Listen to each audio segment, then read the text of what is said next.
Greetings, Grid Connections listeners. Today, I'm excited to share with you this episode with Tom Moloughney of the State of Charge podcast, the co-host of Batteries Included podcast, and now the founder of evchargingstations.com. Tom and I had a great conversation about what got him into EVs, along with some of the different experiences that he's had and he wants to share with soon-to-be EV owners as well. Hey, thanks for having me here. It's a pleasure to be on your show. Tom, I have a really good feeling that the likelihood that people who watch and listen to our podcast have probably already come across your channel and know what you do. But real quickly, can you just give an overview about how you got into EVs and then how that led to the formation of State of Charge? Sure. So, my entry into this EV space is an interesting one. I owned a restaurant in Montclair, New Jersey for almost 30 years. And I was always interested in alternative fuel vehicles. I always figured at some point we're going to be transitioning off gas. What would we be using? For a while, I thought it would be hydrogen. But I was always interested in electric vehicles because I know people that had made home built cars, and I know they worked. It was just a matter of, well, how far would they go and how quick can you recharge them? So back in 2008, I found this online application. It said, do you want to drive an electric car? I said, that sounds interesting. So I filled it out. It was BMW had this pilot program where they were going to be making about 500 electric cars. They used a Mini Cooper as the base. They called it the Mini E. And they were looking for people to lease these for a year and drive it and kind of report back to them on what they liked, what they didn't like. It was a pilot. It was a learning experience for BMW. So I thought it'd be a cool idea. And I lived in one of the few areas that they offered this in the country. It was only available in a small New York, New Jersey region, and also in a certain area of California. And I live in New Jersey, so I was in that area. Filled it out, and I forgot about it. And then about a year later, I got an email from BMW saying, hey, you've been accepted. Do you want to be in this program? Then I had to think about it and say, oh, wow, do I really want to do this? Because I didn't know was the EV even was it even going to be able to go up a hill? Was it going to be this weak thing with like 50 horsepower that puttered when you stepped on the accelerator? But I said, yeah, I think I like to do this. This should be fun. So I entered the program, and immediately when I got it, I was like, this is freaking amazing. Like, this thing is so much fun to drive. It's deadly silent. It's got instant torque. It's unlike anything I've driven before. It's a Mini Cooper, so it handles really well. It's like this little rocket, on wheels. And I was just kind of blown away. And I'm like, holy crap, like, this is what I want to drive. Like, I want to drive electric vehicles. And at the time, I wasn't doing anything in the space as far as like reporting or writing or blogging, nothing like that. So then about 4 months after I got the car, I was like, okay, I'm going to drive electric cars, whether I have to make my own, but this is so cool, never going to gas stations. So I put a solar array on my roof and a 9 kilowatt solar array. So I said, I'm going to make my own fuel. This is what I'm going to do. So then a month or two after, I found a Facebook group that was only for the people in this Mini E group. So I joined the Facebook group, and it was a great resource to share information, like some of the online forums still are for electric vehicle owners. It's a learning experience. Most people, it's their first EV. So sure. These groups are very helpful. I'm sure you've learned stuff online and groups and so forth. So I learned that some of the people in this Mini E group started blogs, and they're like, I'm blogging about life with an electric car. And I said, that's kind of a cool idea. Like, maybe people are interested in this. So I started a blog, and I started writing about my experience living with an electric car. Now, don't forget, this is 2009, early 2009. There were no electric cars out there yet. The Leaf hadn't come yet. The Volt hadn't come yet. The Tesla Roadster was just starting to be delivered, but it was $110,000. It was a unicorn at that point. Yeah, exactly. So, and at the time, nobody even gave Tesla, a chance in hell of ever making it, but right. Anyway, even Elon didn't think at that time it was going to make it, which he said in many interviews, like, yeah, I thought for sure in 2009, like we were going belly up. So any event, I started blogging. My blogs got really popular. A lot of people started reading them from around the world. I started getting noticed by some of the news media. They started to ask me to do interviews. I was in the New York Times, the Wall Street Journal, a whole bunch of national magazines and articles. So then I started getting asked to write for like some websites. Hey, would you like to write a guest article about what it's like to live with an electric car? Because we don't know anybody that has an electric car. So I started writing, and my articles seemed to do well, and I started getting more and more invitations. So I started writing regularly for a few sites, and all the while I was still on my restaurant. But then I started getting asked by automakers if I would do consulting on electric vehicles. So because they were just looking for people that had experience with them. So started doing, I did a few consulting gigs for some of the major automakers. And I was like, hey, I might be able to make some money doing this. And things progressed, and I got more and more interested in electric vehicles. And I said, I want to figure out how to make a career out of this. So I started writing regularly. And then I got to the point where I said, this is what I want to do. So I sold my restaurant after 29 years owner, and I went full time into EVs. And I was like, I still don't even know what I'm going to do yet. Am I going to be a writer? Am I going to do consulting? At the time, I had some infrastructure companies that I did some consulting for, and I started doing chargers reviews. I had chargers that I was like, and I know they're EVSE. We can get into why I call them chargers, even though they're not technically chargers. But I started doing some reviews, and they seemed to be really popular. People were like, that's great. Like, nobody out there is telling us which ones are good and bad. So I started doing that regularly, and that kind of developed into my niche where I report on all things EV, but the thing that I really is close to my heart is explaining charging equipment and how to charge your EV to people. So there's a million people out there doing reviews on EVs, and I still do reviews on electric vehicles and so forth. But what I really focused in on was reviewing charging equipment. So I started this YouTube channel called State of Charge. And that's primarily what I do. Now I do range tests, and I do a DC fast charging analysis and all that. That all works well. But what I really do is charging equipment reviews. And I think it's been very helpful to people new to the business, new to EVs, where they're like, okay, I got this great EV now. What charger do I get? I don't know what's a good charger versus a bad charger. And hopefully I'm helping them figure that out. Yeah, I think that's an excellent summary. And it's funny you mentioned the Mini Cooper, or the electric Mini Cooper, because I believe it was around that time. And I don't know if this was offered on the East Coast as well, but BMW also played around with a electric BMW 1 Series. And that, I know they were doing kind of test drives, and I think very limited leases in the Bay Area. I happened to be down visiting when they were doing just randomly like a test drive event of them right off one of the piers.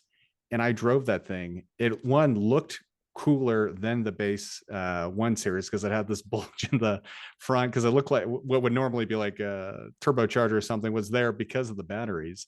And I drove it, and I was like, oh my God.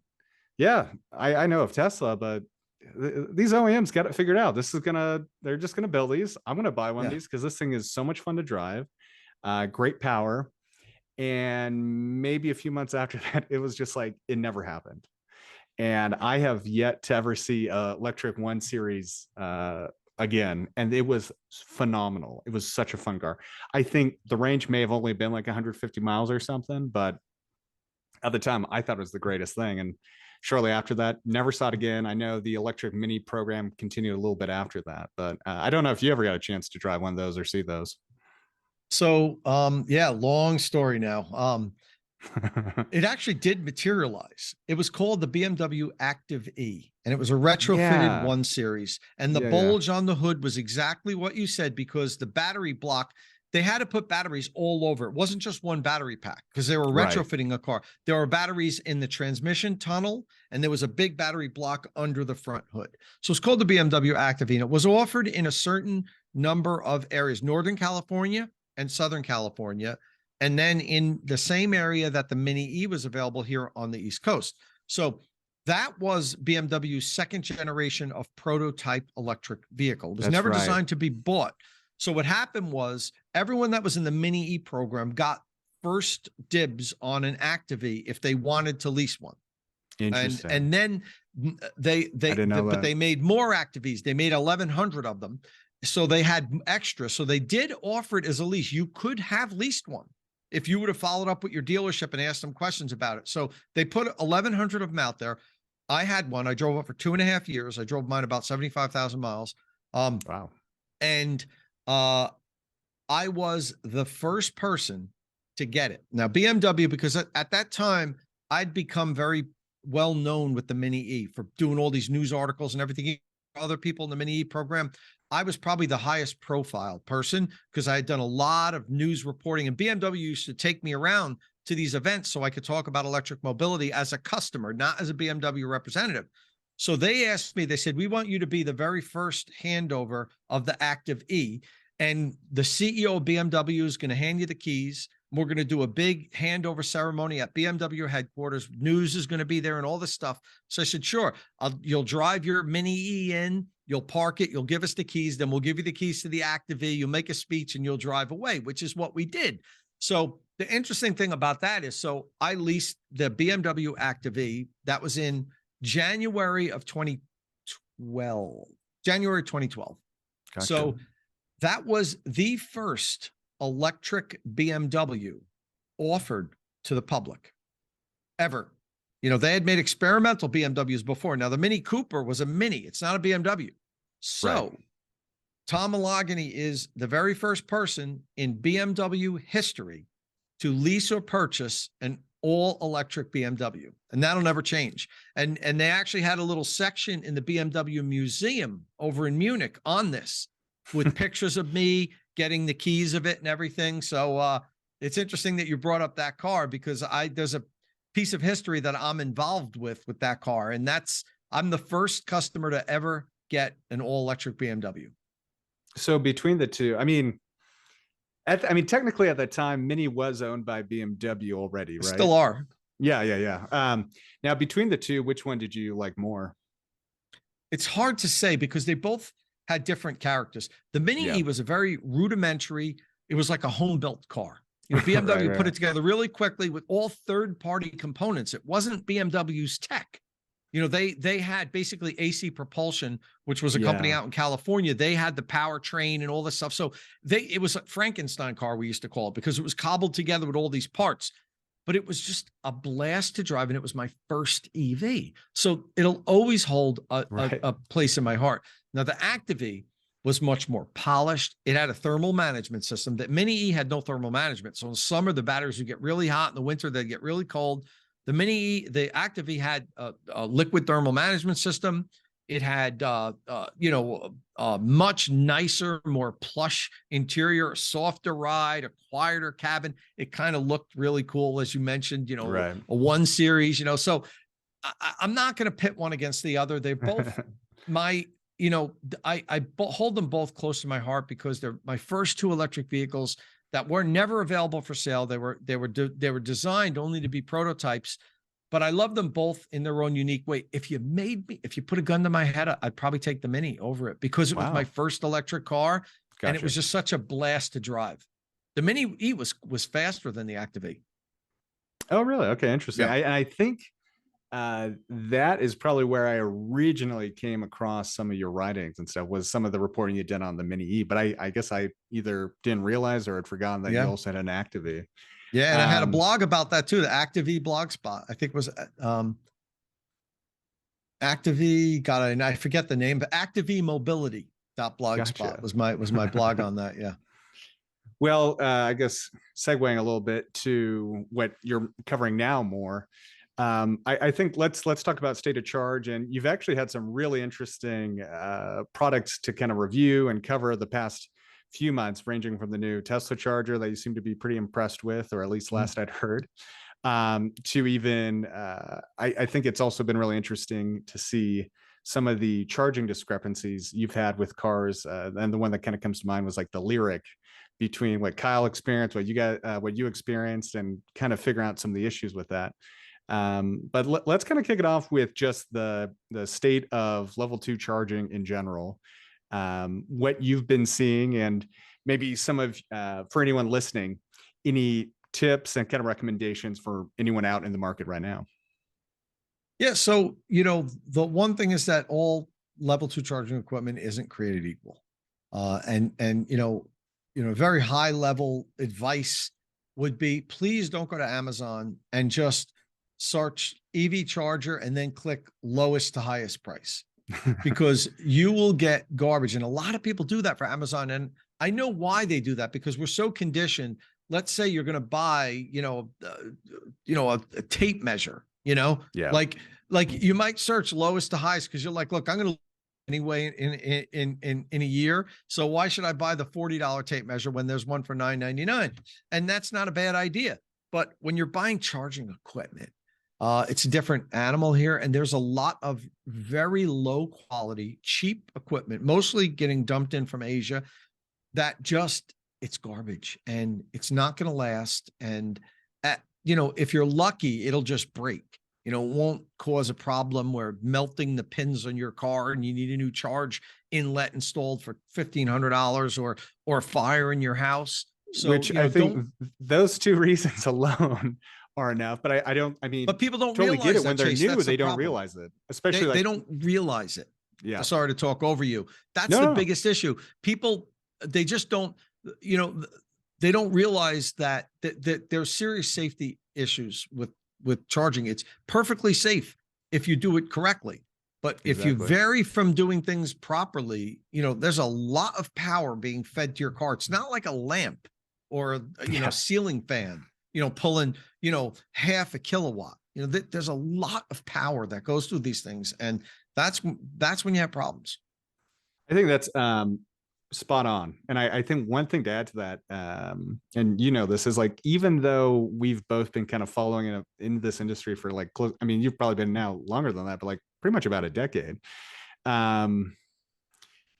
This is still kind of the early days. One of the things I've been working on lately is actually converting we have our daily driver is a Tesla Model Y long range EV. But we also have a 1987 Land Rover Defender 90 that we're working on converting to electric. It's got a 3.9 liter V8. It's an awesome vehicle. We live in Central Oregon, so there's mountains and everything. It's great for hikes and so on. But it is wild to me. This is not as true with charging, because you do have some of the kind of the US electrical code and standards, but with actual EV conversions, I went to a course just for fun this past year down Phoenix. It was a great course, and we're actually going to have a couple of the people from that speak later in a month or so. But it's still the Wild West. There's like no specifics as where a lot of these retrofits or like how exactly the wiring has to be done. And I think you add that to what you're talking about with a lot of these kind of lower quality chargers being put on the market. And you kind of do have like the perfect storm of these probably not well documented, not everything for sure is going to be UL listed, but all these things just kind of get on the market. Electricians, good or bad, maybe this is the first one they install. So there's like so many different variables and points at where this can go wrong, that the more you can do to save, you're essentially spending a little bit more money to save yourself a lot of money down the road, and headache, really, to make sure you have a safety. Exactly. When do you usually charge your car? ABC. I'm always be charging, but I know what you mean. At night, overnight. Generally. Yeah. Overnight. Okay. Yeah. When's the last time that you want to have some kind of problem? When you're sleeping. So it's like, you're up, in your bedroom sleeping, and down in your garage, you have this device that's pulling, 48 amps, 11 kilowatts of power. The rest of your house is only consuming 3 or 4 kilowatts of power at the time, just to power your refrigerator and some things, so your EV is pulling 3 times the power, 3 to 4 times the power of the rest of your house. And, you've got shady equipment, without, or had somebody install it that didn't understand that they had to torque all the connections to a specific torque rating that's listed in the owner's manual. So they just grabbed their wrench and went, okay, that's good. The next, that's good. No, it's not good, because those connections are going to get up to 150, 160 degrees while the car's charging. And then if you live in a cold weather area like Oregon, after the car's done charging, they're going to drop down to maybe 20 or 30 degrees. Then you're going to plug it in, and they're going to go up to 140 degrees. That enormous power variation causes the screws to actually back out.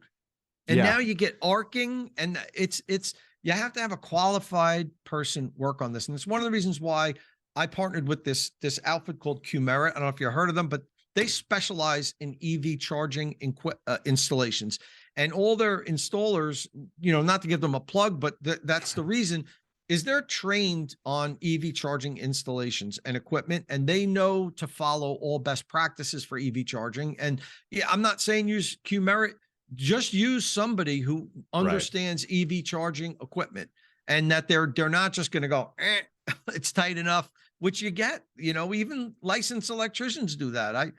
Before I have an electrician install my charging equipment, I'd ask them, do you do this frequently? Do you use a torque wrench when you tighten the connections? I'd ping them on that. And then here's another one. You're not going to use aluminum wire, right? Because aluminum wire is cheaper, but aluminum wire is not, none of the charging equipment suppliers certify aluminum wire to be used on their product. So you got to pull copper, because it expands and contracts too much, aluminum wire. It's funny you should say. I'm like, I almost would have sworn, because it stood out to me, but I'm probably wrong, that the Tesla charger it said you could use aluminum wire, but specifically says in the owner's manual, do not use I didn't wires. Needless to say, I didn't. But I almost wanted, for some reason I was like, remember, like when I read it, it stood out, but I must be thinking of something else. But it says copper only, which makes sense. I'm totally with you.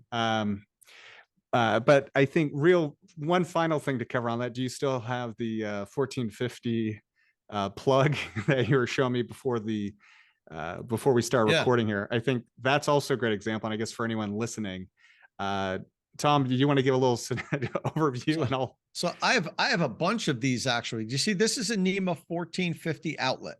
And as you can see, it's not in great shape. This one here is made by Leviton, and you can buy it for about $10. Now, there's other NEMA 1450 outlets that look exactly the same as this. That costs $100. One, for instance, is made by a brand called Hubble. And so how come you've got these two outlets that look identical for the most part? The Hubble's thicker, but the front of it would look the same, and it's supposed to be able to work just as fine. Why does one cost $10 and the other one costs $100? There's got to be a difference there, right? Or is Hubble just a greedy company that's trying to get more money out of you? And it's the former, not the latter. There's some very low quality outlets out there, and it's one of the reasons why I just recommend everybody hardwire their charging equipment. But I understand some people prefer buying a plug-in unit, but if you do, buy a high quality industrial grade outlet. Now, Leviton advertises this as industrial grade.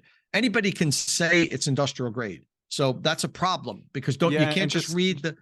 For anyone listening, he just put up a 1450 outlet that now has a hole burnt through it that you could probably put a ping pong ball through.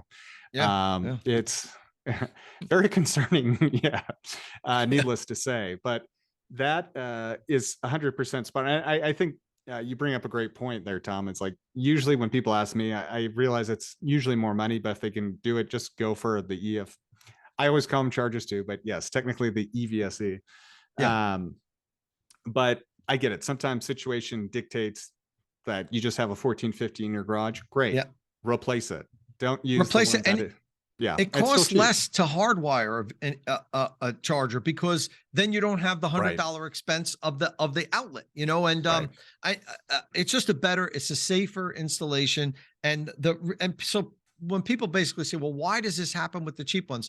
These are certified for use. But the problem is they're not up for the duty cycle of electric vehicle charging. These will work just fine if you plug something into it every couple of weeks and you use that device, whatever it is, for an hour.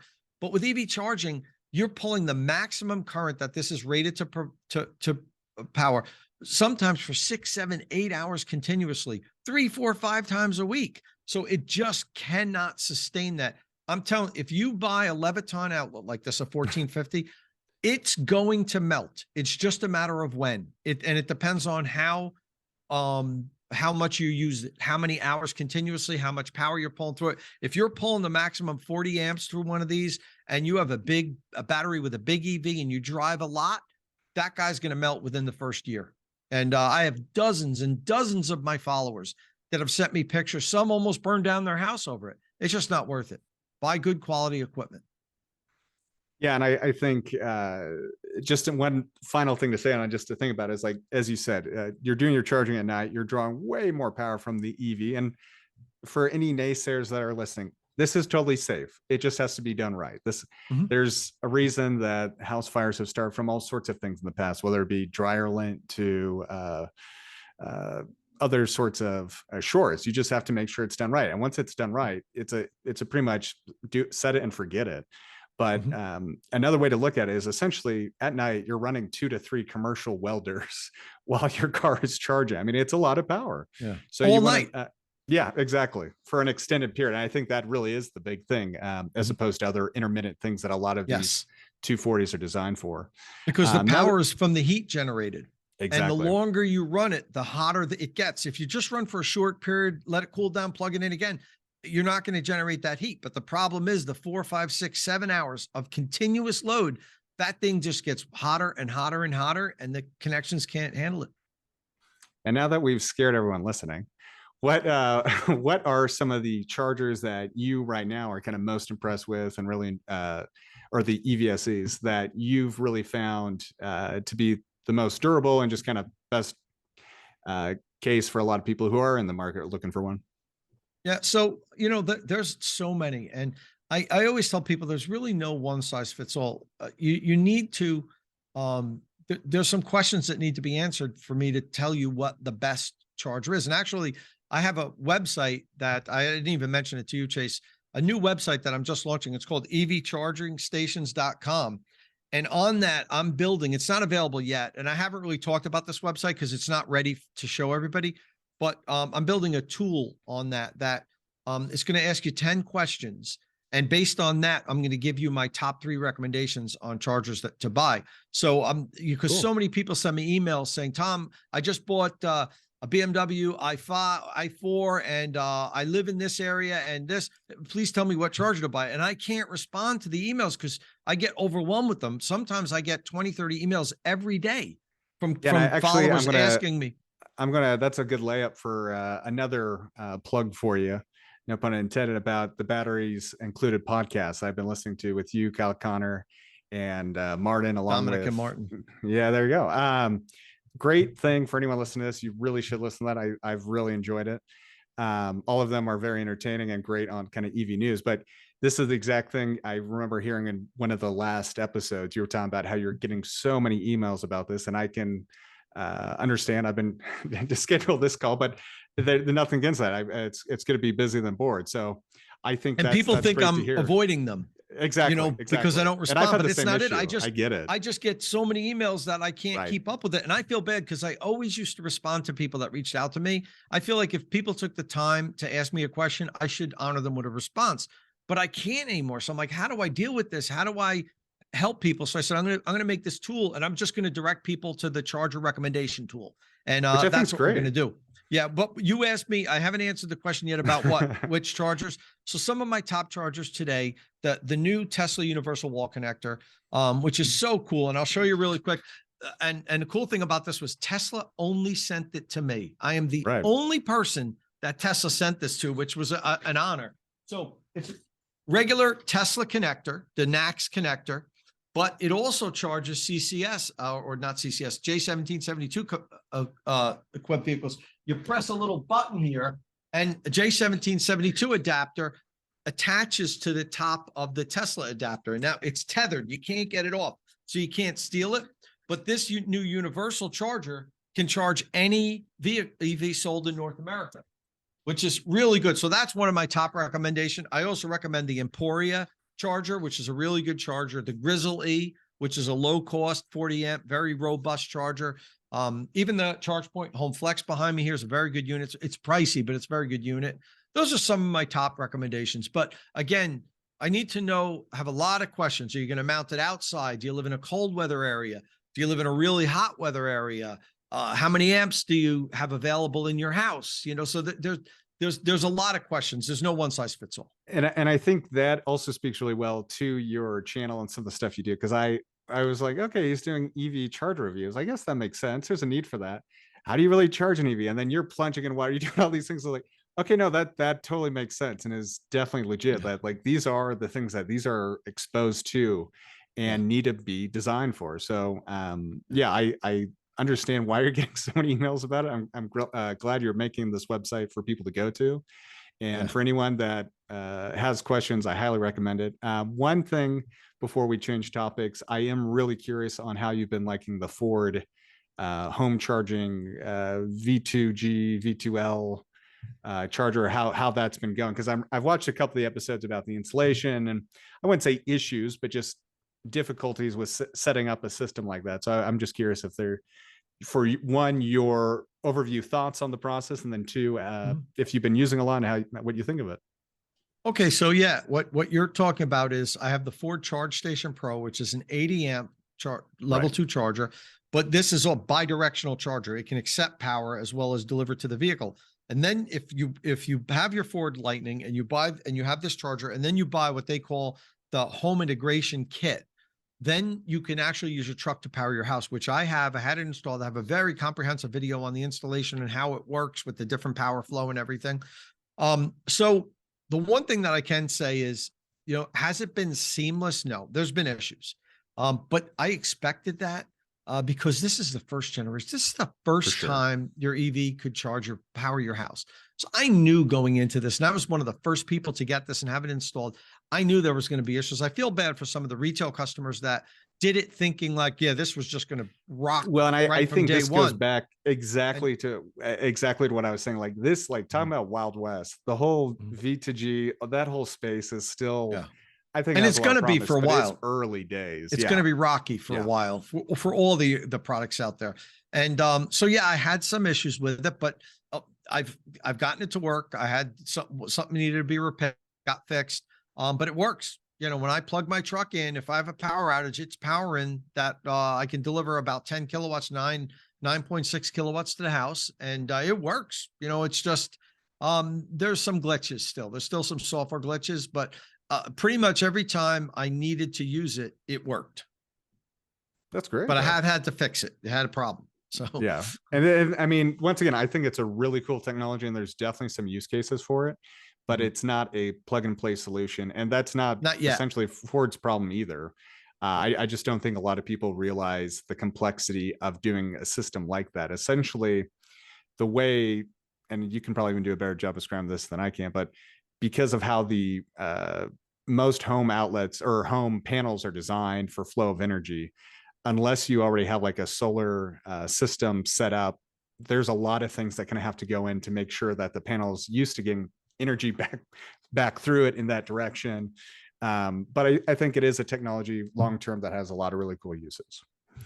Yeah, Um, there's some hurdles, but I mean, in theory, the way Ford has it set up, it circumvents any issue like that what you brought up, because you do a little sub panel, and that's the panel that has all the circuits on that you're going to power, and it works fine. It's just there's still the biggest problem right now, in my opinion, is still the software needs to get ironed out, which I totally expect it to happen. There's still okay. some software glitches, but the hardware's all works. The transfer switch, you get isolated from the grid. Boom, in a minute or so, the truck's powering the house.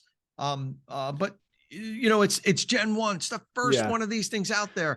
I'm surprised it's worked as well as it has, to be honest with you. And I'm not trying to shoot it down by any means, because I know you already, and I'm just speaking from my personal experience. My house was built in the 70s, and it is only a 100 amp panel, so I would Mm. have to have a few other things done to it to really get it to You have that to have point. a service upgrade. Exactly, and I guess that's what I'm talking to, is a lot of people don't fully appreciate and understand that and how common that is. But I'm going to do that anyway when I probably put solar in our house. It's just one of those things that just to be aware of. It's not an impossibility, but it's not, Yeah. unless you have a newer home, it's probably not going to be as straightforward as No, it could be. no, it's going to be expensive too. Yeah. It's going to Yeah. be very expensive. So, and what makes it even harder to say you should do it was the Lightning, for instance, that you need to be able to power the system also has Pro Power on board, which can deliver the same 9.6 kilowatts. It's just you have to run a whole bunch of extension cords from the Right. Right. truck Right. to power your stuff. And then you can't power things like your lights because they're all hardwired through your house. Right. but you could run your refrigerator and things that are important from the truck. So you already have the power. So you say, well, I can kind of get through a power outage doing it You can this kind of way and hack it a little set up bit. some portable, right, for Yeah. free. Or I could Right. spend $12,000 and have this system and worry about the software working, so Exactly. it's a tough financial decision at this point. Yeah. I think all the stuff we've talked about has been great, but it has also been in the realm of level 2 charging. It has all been about usually people who own their own home or have a rental where it's kind of easy access. I'd love to kind of hear a little more about your thoughts on where you see the future of level 2 and even level 1 charging for maybe people who are in kind of multifamily homes, or even any I've seen some out there, but I'd be curious to see your thoughts on like ones just for like street parking solutions like that. If there are any you've seen, or what you think maybe some of the solutions for that space might be. Sure. Well, I was in Amsterdam recently, and it's just the cool thing was they were all over the place. They had like parking meters, they had electric Yeah. car chargers all over the place, and in a lot of places in Europe they have that. We don't really have a lot of street charging here in the U.S. I know there were a few small pilot programs years ago, I remember, but we really don't have that yet. We need it here for sure, especially in the cities. But you know, we also need charger ready legislation. And with that is, for like it mandates that new construction be built with the added capacity in the electrical panels and the conduit installed to install electric vehicle charging equipment when needed. They don't mandate that you put the chargers in immediately, because some of the buildings are going to say, look, nobody lives here, nobody has an electric car. They're going to, in the coming Right. years. So having the infrastructure in place so that when you need to hang a charger, it's just hang it on the wall, pull the cable, energize it, and there you go. You have your charger. Some of the biggest problems we have, let's say in some of the cities, like I live near New York City, is the buildings are so old, it would cost hundreds of thousands of dollars to trench, to bring new cable to the building, to do service upgrades on the building, to do the interconnection. So at least if we start doing all new construction, and even single family homes, should be mandated that there's a 50 amp circuit, dead end into the garage, inside a junction box, closed off. You don't have to make them install the charging equipment, but at least have a circuit with it ready to go. So somebody buys the house, they have an electric car. Okay, good. You just need to hang the charger, connect the wires, you're good to go. So that, I think that's the direction we need to start going in. We need to have more charger ready legislation. Now, way back in, I think 2014, I testified in New York City in front of the Housing and Transportation Board because Mayor Bloomberg at the time wanted to have a charger ready legislation, and we got it passed. So New York City, for instance, already has charger ready legislation in place, but we need to have it in all the cities. Everywhere should have charger ready legislation. New parking lots and new multifamily buildings that are installed should have the conduit installed and the added capacity waiting in the electrical panel, so they don't have to do service upgrades and retrench and everything when the time comes that half the building is occupied by people with EVs and they want to charge their cars at home. And yeah, and I think that's pretty spot on. I've actually just through my previous exposure, kind of working commercial solar, it's a similar thing where like it's not, would it be adding a cost? Yes, but the cost is so insignificant to help make the house solar and EV ready that it also adds just a huge, in my opinion, selling or even renting opportunity for whoever down the road, that all then they have to do is kind of do some wiring. And it sounds simple, and it really is, but if you have to do it retroactively, it increases the cost and does it removes that simplification pretty quickly. So it's exponential. You know what it costs? It doesn't seem like it is, but it definitely is. It's it's much more expensive, but you still have builders pushing back on these regulations, because to them, even let's say they built a building that cost, $400,000 to build. They don't want to spend the extra $2,000. And honestly, I don't even think it's that much, especially if you're doing like a large development. It's like in my Yeah. experience, like closer to 150. It's like pretty Well, I mean, let's say you're insignificant trenching. Let's say scale. you're trenching to a Well, fair. parking area, and you got to Okay, put in fair. conduit under the ground. But while you're there doing all this site work, Yeah. it's not that expensive. When you have to saw cut the pavement, dig it up, Right. my God, it costs so much more. So yeah, but we should have this. We should have more charger ready legislation. All new construction should be mandated to have the infrastructure ready to go when the people want to add charging equipment. Yeah, and I think one of the things I'm a big proponent of, and obviously kind of is unsaid with your show, is how important level 2 charging is. Where as much as I love DC fast charging and watching you and Kyle Connor and some of these other people do the DC fast charging and all these tests and stuff, at the end of the day, there's so like once you kind of know the system and you know where what it reminds me of is kind of what was the big thing in aviation, at least before COVID, was instead of, it was kind of the hub and spoke model. Instead of like flying from LA to Frankfurt and then Frankfurt to a small airport, you would fly from Santa Barbara, or I guess not Santa Barbara in this case, but the idea is you'd fly directly instead of having to go through this other infrastructure. And I think that's totally true with level 2. It's like once you know where you're going has level 2 charging, or you make sure that it's at least even level 1 charging where you're going. Like so many of the trips I take now, I don't ever have to even use a supercharger, which unto itself is a luxury to have the access to the supercharger, as I'm constantly reminded by some of my friends and others. But it requires a little more planning, but it saves a lot of money. It makes the trip so much easier. And not that supercharging by any means is stressful or tough. It's just like you get there and you never even have to think about dealing with it. And I think while there's a lot, and I think it goes exactly to the legislation part of this, so much of the money and focus goes to like the sexiness, if you will, of DC fast charging, or how necessary that is. And it obviously does have a large part to play, but I think it highlights not enough people making this legislation are exposed to, let alone driving EVs.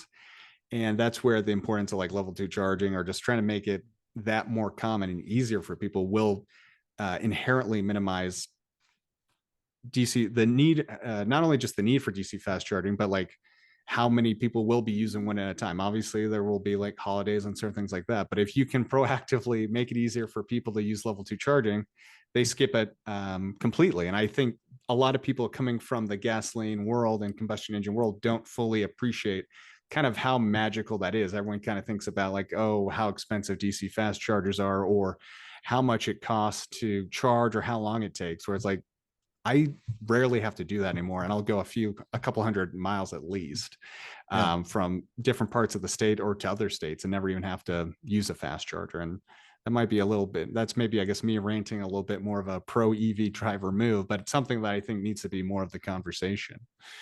Well, we do need all levels of charging. Yeah, for sure. And there's use cases for all of them. And yes, we need to level 2 charging to proliferate and be everywhere, like hotels, for instance. Every single hotel should have a bank of level 2 chargers. Let's face it. Level 1 charging even works. Long-term parking places, long-term parking lots, airports. Airports should have rows and rows of inexpensive level 1 charging and just to equipment, clarify, or at least for anyone outlets. listening, that's just a regular wall outlet. Yeah. So, I mean, when you're parked there for days, like you're on a trip at an airport, why not be trickle charging on 120 volts, right? It's so much less expensive to install. So, shopping centers, shopping malls, level 2 charging is great for that. So the coffee shops, I mean, we need all levels and all speeds of charging. True. Really. And you're right. That will, if there was more level 2 charging, that would take some of the stress off the need to have so many DC fast chargers. But we still need a lot of DC fast chargers to enable long distance traveling. Yeah. And also for people that can't charge at home. If they live in an area that they don't have that ability to charge overnight, they need access to fast level DC fast charging. So they, in a pinch, they could just add 30-40% of their battery to get them through the next couple of days. For sure. And I think that does just kind of go back to what we were talking about earlier, though, to reiterate, like on-street parking charging needs to be figured out. Like just the more you can minimize going people to DC fast charger for a lot of reasons. But as someone who, I mean, I guess I can kind of gloat, but compared to you, I'm sure it's nothing. I mean, I put on 34,000 miles doing road trips on my car last year. And yeah, a good portion of that would have not been possible without DC fast charging. Mm-hmm. But at the same time, there were plenty of times I was like, I'm fast charging, but if had there been a level 2 along the way where we got lunch or where we're going to, I wouldn't have had to charge at all. But um, more charging is better than what we're at right now. So I'm for all types of charging. I think you put it very eloquently and pretty accurately that we need everything. And we'll get Um, it. It's coming. for sure, for sure.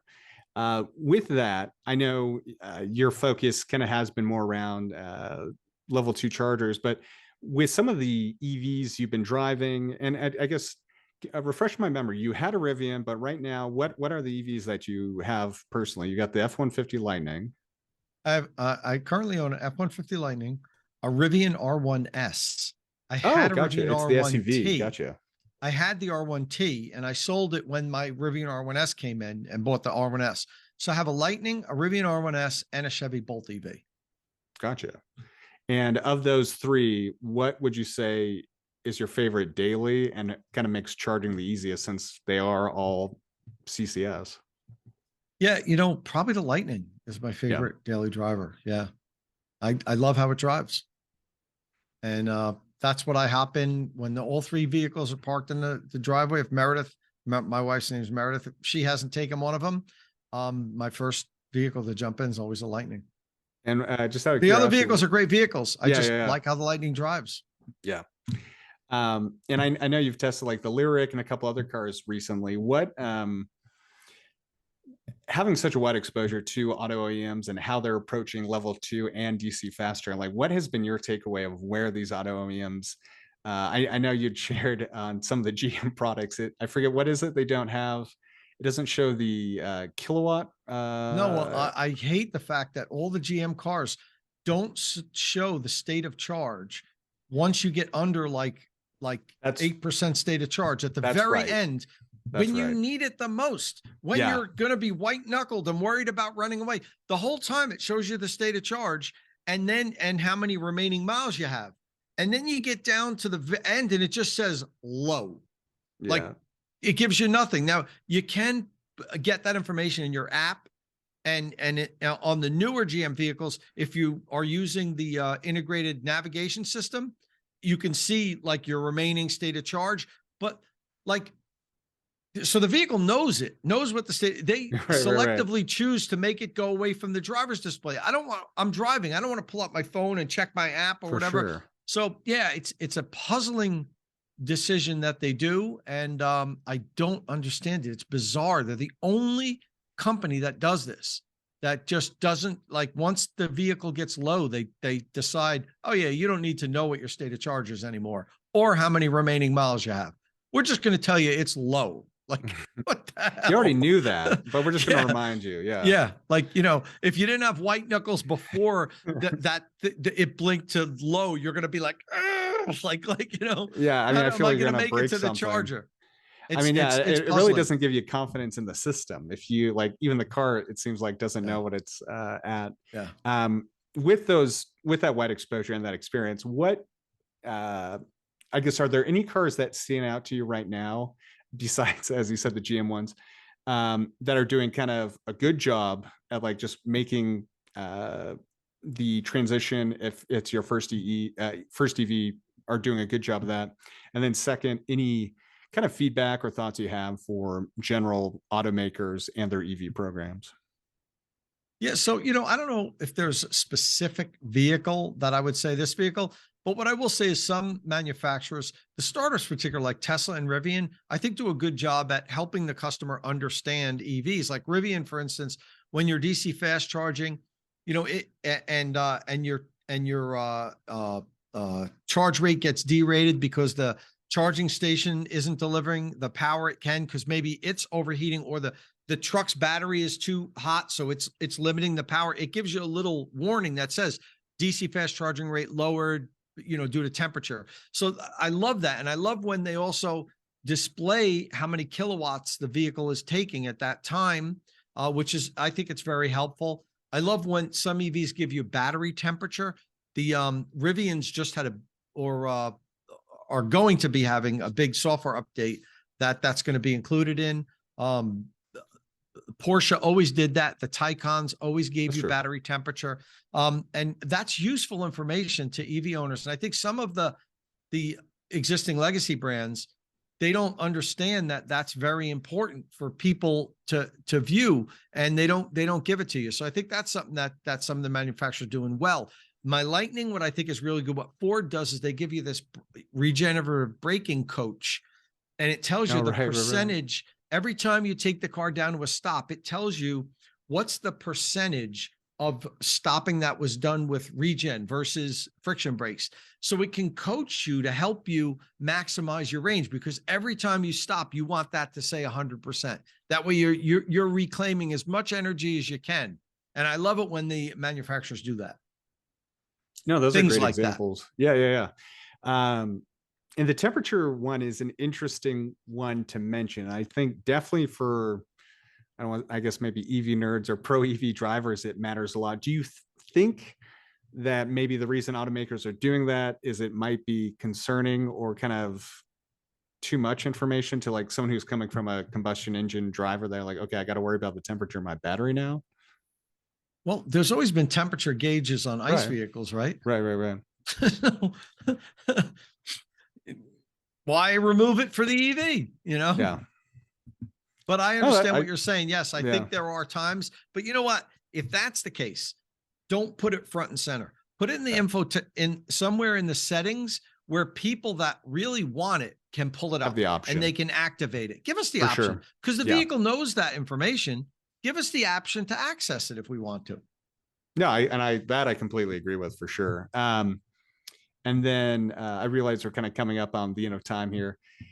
With I guess I'd be curious to hear a couple things, and one is with the current state of DC fast charging, what are you kind of hoping to see, or what do you think is the answer to kind of solve the current situation with what we're seeing with the public DC fast chargers kind of struggling and having issues with trying to get CCS vehicles to be a viable road tripping option?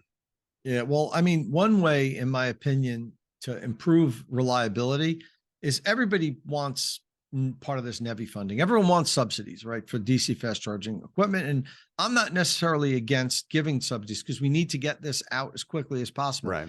But there has to be strong, incentives baked into that. Not incentives, it's strong, like punishment penalties if the equipment doesn't operate properly.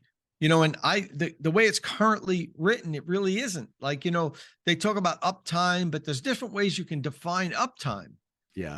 If the company just pings the station and the station says, "Hey, I'm fine," that's considered being up. But then you go to plug in your EV and it doesn't work. Like, it's not interfacing, it's not working, or it's Right. delivering like 15 kilowatts and you're expecting 150 kilowatts. That's still uptime. And we need to do a better job at making sure, if companies take public funding for this infrastructure, it has to work as advertised, and it has to have an extremely high uptime, better than 95% uptime of, otherwise, the company has to repay the federal funds that they got, or pay a big fine. That's a big thing, because there's too much equipment out there that hasn't been serviced properly, isn't working properly, and people rely on this. And you buy this brand new EV, you're new to EVs, you've had gas cars your whole life, and now the first road trip you take, it's a disaster.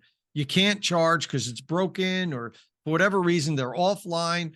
You're going to want to give the car back and say, "The hell with these EVs.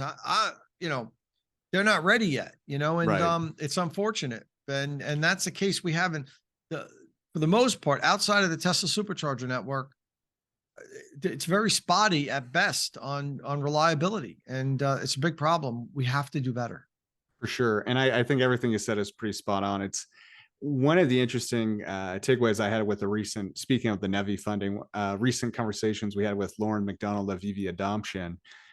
He was talking about how like NEVI funding long term will be a benefit, but it's having a pretty strong short term negative impact because of how slow the funds are being rolled out. In his opinion, it's also slowing down any of non-Tesla chargers from actually putting more chargers into the ground because they're waiting on the money. They're waiting on these things because of the delta in cost. And it's Yep. only kind of giving Tesla more of an advantage where they are making money. They can just keep rolling them out. And in the short term, at least, it's really not helping the situation with expanding DC fast chargers. And I That think, I'm sorry, No, I go was for going it. to say that could be true. That could be the case. But you know what? Tesla isn't Tesla spending their own money for the Right, most part. They're going to get a chunk of the NEVI funding too. But what they're spending now without that is their own money, and right. nobody's stopping other companies from spending their own money. It's they don't want to when you've got this giant pool of public funds coming your way. So I don't feel bad for the companies that are waiting and they feel like they're being left behind. Well, pour some of your own money into it and get this thing rolling, and then when the NEVI funding comes through, use that money also. Yeah. I think it was really interesting just hearing from him because like I didn't want to be a conspiracy theorist about it, but that kind of been my feeling of it. And he'd even mentioned just in his conversations with these companies that they're like, they've kind of slowed down the rollout because now that there's an allotted amount of money and there's clear path to it, they're more focused on that than kind of Yeah. even maintaining, but especially adding new stations, which I think, like I said, long term, I think it'll be more DC faster. But in the interim, for non-Tesla drivers, it's kind of only making the Tesla supercharger network and that structure Yeah. more powerful. Well, listen, in the first quarter of 2024, there's going to be Right. adapters ready to access that for the manufacturers that have already agreed to integrate the NACS connector. So we're only a few months away from For sure. me being able to roll up in my Lightning to a supercharger and use my adapter and charge away. So the other networks are going to feel even more left behind once that happens. How soon are you going to roll up to the supercharger in your Bolt? Oh, as soon as well, get the max as soon 60 as kilowatts. as soon as I can, not Yeah. even, it barely Yeah. pulls that much. Yeah. I'll probably pull in one day at like 0 and charge to 100% just to record Tesla owners like being Oh my angry at me, God. like Yeah, you've been yeah. here 2 hours. What the hell is going on? Yeah. No, I won't do that. I would I know. unplug I'm if just messing somebody with you. needed to. Okay, final question. This is kind of something we ask all of our guests. In your opinion, with your exposure, what are some of the innovative ways that industry or government or both can help accelerate the rollout of EVs and battery technology, in your opinion? The battery technology is an interesting thing. I think we need to incentivize more like homegrown battery development here in this country. We really do. It's going to be an enormous factor over the next few decades with regards to controlling the industry. We can't rely on foreign countries to provide us with our battery tech. So I would be all in for the government and, giving away our money again here. If they were to have some kind of big program like to subsidize the development of new factories in this country, developing new battery tech here, it's going to be the wave of the future. Batteries are going to be powering our vehicles for a long time. I'm not going to say it's the last technology and the grid. So, we right now, most of our batteries come from China, and, our relationship with China can be shaky at times. And if it takes a turn for the worse in the future, and China decides, hey, we're not going to give the U.S. batteries anymore. Let's say we're at some kind or of even in just tariffs or any sort of thing. Exactly. So I really think we need to invest heavily in this country in battery technology. And I would love to see the government have some sort of a new deal where they put a ton of money aside for companies to invest in battery development and manufacturing plants here domestically. I think that would be the right thing to do. I couldn't agree more. And I think on that note, that's a great place to end this. I just want to say thanks again, Tom. It's great to have you on. Any people listening, if you're not already following State of Charge or the Batteries Include podcast or the evchargingstations.com up and coming website, or you have friends who have questions about what charger they should be putting in, please reach out to Tom on one of those channels, if not even on Twitter, or I guess now X. Always a great source to connect with him. But Tom, thank you so much for being on. Been really a pleasure and great to finally speak with you. Thanks for having me, Chase.